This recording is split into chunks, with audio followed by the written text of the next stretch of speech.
I think we often mistake the future for what it is. We imagine it's a place invented by scientists and technologists, and we miss that actually the future is quite simple. It's created by changes in our own behavior. It's a human phenomenon. And you know, business leaders and organizations around the world are commencing this amazing adventure at the moment, which is this adventure of digital transformation. And for me, digital transformation is not about technology. In fact, the least important part of that concept is the word digital. Because digital transformation really is the active reimagining of our organizations from the perspective of a new generation who've grown up surrounded by sophisticated smartphone technology.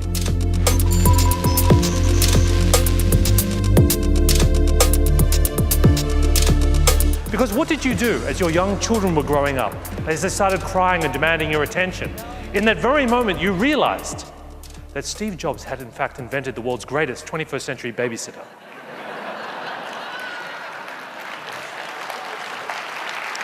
Who would have thought? It worked perfectly. But did you consider what you did?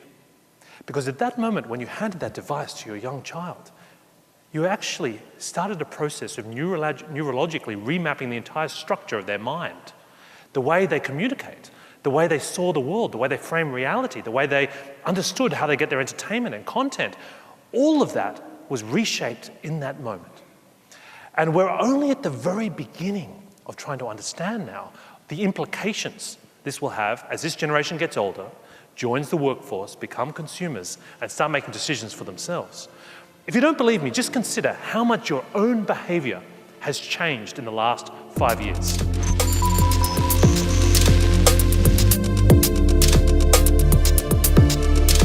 Every business in the future will be a data-driven business. One of my favorite examples is this company called Rent the Runway. It's an amazing idea. They worked out that the average woman in America buys over 50 new outfits a year, which is very expensive, very time-consuming. So they set up this new business, these two amazing women who'd been to Harvard, which basically rents out and sends out over 90,000 dresses a day to over 5 million members. They run America's largest dry cleaning facility. But here's the thing, it's not a fashion business. It's a data and logistics business.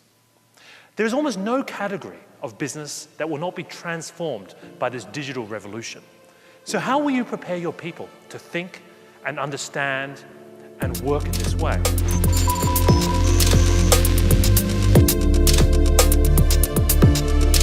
What are the most valuable skills that your employees and co-workers will need to learn to solve 21st century problems?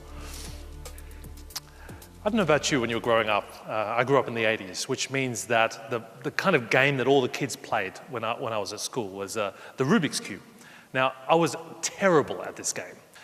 In fact, this was my attempt at solving the Rubik's Cube. But it's interesting to think how kids today would approach this problem. You know, Jeanette Wing, who's the head of computer science at Carnegie Mellon University, wrote a very influential paper where she argued that, in some ways, 21st century literacy was something she called computational thinking. It may be more important in the future to teach kids not to program computers, but to think like a computer. In other words, can they take a problem and break it down in a way that computers can help them solve it, to see patterns?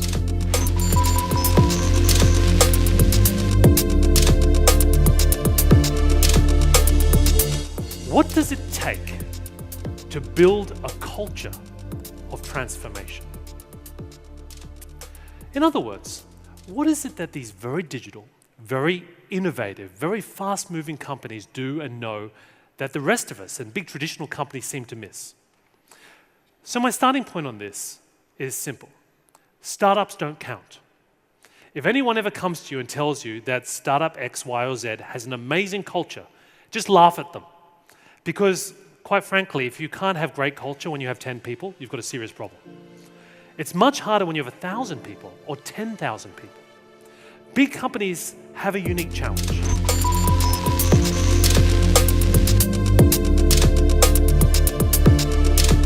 You've heard about it, 70%. The estimated number of US workers that are non-engaged, who are estimated to cost American companies anywhere between $450 and $550 billion a year in lost productivity.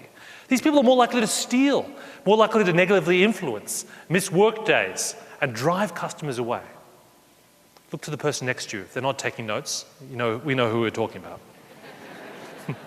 But they worked out that only 41% of employees actually even knew what their company stood for and how its brand was any different to its competitors. This is a disaster. You're not going to fix this by having a tug of war or having casual Fridays or free beer. Free beer might work. But all the traditional levers of engagement are not going to change this number. Because at the heart of this, I think, is a problem of scale. When companies get big, you lose your sense of perspective, where you fit in, what your purpose is. As we start to think about this, I want you to realize that you're not alone. It's not just traditional businesses that are struggling with this idea of engagement and kind of mass learning and innovation. Some of the world's most innovative companies struggle with it. Reed Hastings famously said that the thing that keeps him awake at night is talent density. What he's terrified is that he's going to start one day hiring people that are more process-driven than performance-driven. You know the process-driven people, right? They're the ones who want to keep adding pages to the employee handbook, right? Performance-driven people aren't so concerned about the rules and regulations. They're there to work out how to constantly improve what the company does from the perspective of the customer.